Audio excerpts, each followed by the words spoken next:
Ito na po yung pako amin ng tinatali. Alam niyo po ba ang pakinabang ng pako?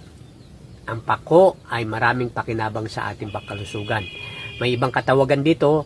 Ang tawag po nito ay fiddle head fern. Yan. Pamilya po siya ng mga fern. At may scientific name siya na Atrium alescentium. Okay? At hindi po, bukod pa sa kinakain po natin na sinasalad, o kaya naman inihalo sa isda, sinigang, o kaya naman ginigisa, at inaadobo.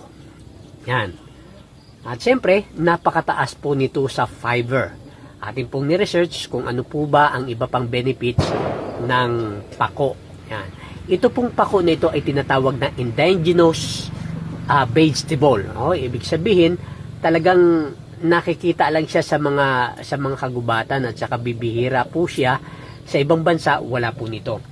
Ito ay mataas sa vitamin A, sa phosphorus, sa calcium, at gayon din po sa thiamine, vitamin B, at gayon din po siyempre good for the respiratory system, nervous system.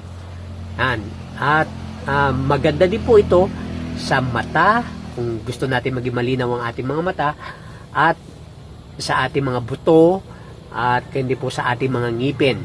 At maganda rin po ito sa balat, kung gusto natin na laging flawless ang ating mga balat. Kaya nga tinawag na fern, parang firm ang dating.